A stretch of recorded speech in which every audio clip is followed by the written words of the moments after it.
Hello, it's Mr. Velasco. I'm going to show you how to score a text or a script for a play. And today I have prepared a script called Real Women Have Curves by Josefina Lopez. This was a play written in the early 90s about her real life experiences. It's a 2-act play, just like A Raisin in the Sun. And I'm going to start over here. You can see that the setting is a tiny sewing factory in East Los Angeles. The time is the present. Note you will find a glossary of Spanish terms in the back of the book. So this play, while it's written in English, does have some Spanish lines or even some words that are important to know. And then it has a breakdown of the scene. So we can see that this is a 2-act play. There's 5 scenes in Act 1 and 4 scenes in Act 2, and they're very specific about the dates. So we know that it's summer in August in East Los Angeles, so it's probably very hot. And because it's a factory, it's even hotter. On the other side, we see the beginning of Act 1, Scene 1. And there are 2 main characters in this scene. Carmen, who works at the factory for her daughter, and her other daughter, younger daughter, Ana, who is a teenager who's just graduated high school. And what I did is I am focusing on the lines of Ana. So if you are reading A Raisin in the Sun and you have one of the parts, one of the first things you want to do is just simply go through the script, if you can, if you have a paper copy, and highlight your lines. So we can see that I've highlighted Ana's lines. I didn't highlight her name, just the lines themselves, so I know that I'm only reading that out loud.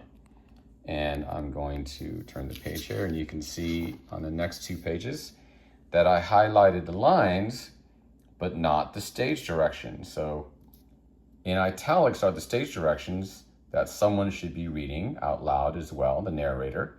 And then here we have some stage directions that I did not underline because she's not going to say that, but she's going to do that, right? That's the action. And then on this side, we see just a few more lines, and then you probably are seeing some notes in the margins and some other lines. So I'm going to go back to the beginning here and walk you through that. So hopefully you have somebody who is going to be the narrator, who's going to read the stage directions. I'm going to be reading the stage directions in both parts of Carmen and Ana, but I'm going to be stopping when it comes to Ana, just so I can show you how I have scored the text or marked the text. Actors will say either one of those, scoring the text or marking the text, okay? So let's begin. Real Women Have Curves, Act 1, Scene 1. At Rise, Monday morning, August 7th, about 7 a.m., the stage becomes visible. The clock on the wall shows it's 6:59 a.m. Keys are heard outside the door. The door opens. Ana and Carmen enter. Ana drags herself in, goes directly to the electricity box, and switches it on. Automatically, all the machines hum loudly. The lights turn on at different times. The radio also blasts on with a song in Spanish. Carmen quickly turns off the radio. She puts her lunch on the table. Ana slumps on the machine. So now we have a little bit of, we know Ana is tired.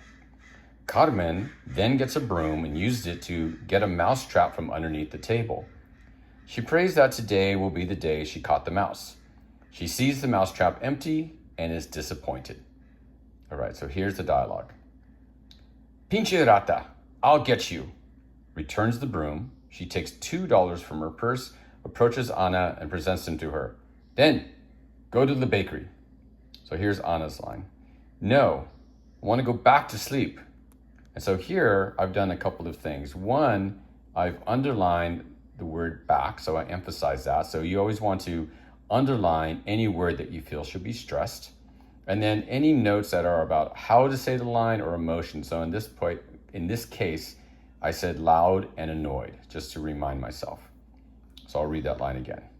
No, I want to go back to sleep. Wivona, if we don't help your sister, who else is going to? She already works all hours of the night trying to finish the dresses. Por fin, she's doing something productive with her life. I know. I'm trying to be supportive. I don't want to go to the bakery. I don't want any bread. See, and then I have double underline in terms of the word want, and even more annoyed.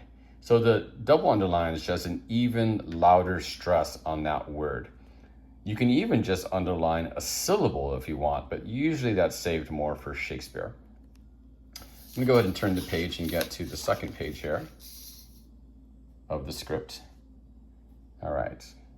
Cotterman says, well, that's good. At least you won't get fatter.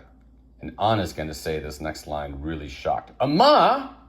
See, so what I did there was I raised my voice and the pitch, right? And then Cotterman says, I only tell you for your own good. Bueno, I'll go get the bread myself, but you better not get any when I bring it. Cotterman walks to the door. Anna, don't forget to close the doors. The street is full of winos and drug addicts. And don't you open the door to any strangers. And this is where I made an acting choice for Anna. You could read the next line, yeah, I know, I'm not a kid. But what I decided to do was make an interpretation and say the second part under her breath. Yeah, I know, I'm not a kid, right? And again, you have some leeway in terms of how you want to interpret the line, but in order to remember, it's always good to make sure that you make a little note for yourself. So then the stage directions continue. Locks both doors with the key. She goes toward the toilet and turns on the water in the sink. Anna splashes water on her face to awaken. She sticks her hand behind the toilet seat, gets out a notebook and pen. Aha. Spotlight on Anna. She sits and writes the following. So while she's writing, she's going to be speaking this, and this is called a monologue because there's a lot of lines there. And there are quite a few monologues in A Raisin in the Sun as well. So it's really important that you really score the monologues for anybody who's doing those readings. So this is Anna's monologue while she's quote unquote writing.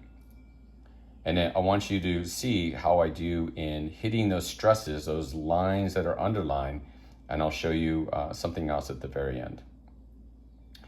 Anna says, Monday, August 7th. I don't want to be here. I only come because my mother practically drags me out of bed and into the car and into the factory. She pounds on the... No. Scratches pounds. She knocks on... No. She scratches knocks. She pounds on the garage wall, and since I think it's an earthquake, I run out. Then she catches me and I become her prisoner. Is it selfish of me not to want to wake up every morning at 6:30 a.m. Saturdays included? To come work here for $267 a week? Oh, but such is the life of a Latina in the garment industry. Cheap labor. I've been trying to hint to my sister for a raise. She says I don't work fast enough for her to pay me minimum wage. The weeks get longer and I can't believe I've ended up here. I just graduated from high school. Most of my friends are in college. It's as if I'm going backwards. I'm doing the work that mostly illegal aliens do. Scratches illegal aliens. No, undocumented workers. Or else it sounds like these people come from Mars. Soon I will have my temporary residence card, then after 2 years, my green card. I'm happy to finally be legal, but I thought things would be different. What I really want to do is right. So, a little bit of emphasis on those lines or those words that I underline. And then I don't know if you noticed this, but a couple of places, like, see if I can get my finger, there's a little bit of a slash there to indicate a pause. Now the script already has natural pauses, these 3 dots or ellipses, but in case there's not one and I want to add one, you simply can just add a slash. And I realized that I didn't add the sigh that I thought I was going to add. So I'm going to reread this line here. With this sigh, that's a pause. Ready? The weeks get longer and I can't believe I've ended up here. I just graduated from high school. So you see what I mean? You have a lot of sort of leeway in terms of what you want to do with the script, in terms of where you want to emphasize, which words you want to emphasize, and again, making sure that you leave some emotional notes of anything, whether it's tone or whether it's louder. And if I go to the second page, over here, you're going to see Anna only has a few lines, But here I have, Ama, that's not a wino, it's an hallelujah, and she's going to be yelling it from across the room. Carmen says, but he was following me. I know, those born-agains don't give up, right? And then if you skip down, Carmen says, pues yo ya no veo, I can't see a thing. Carmen goes to her purse and takes out her glasses. She puts them on. She looks out the window and sees no one. I should retire and just be an abuelita by now, taking care of grandchildren. I don't know why I just work so much. I have arthritis in my hands. I'm losing my sight from all the sewing in this arm.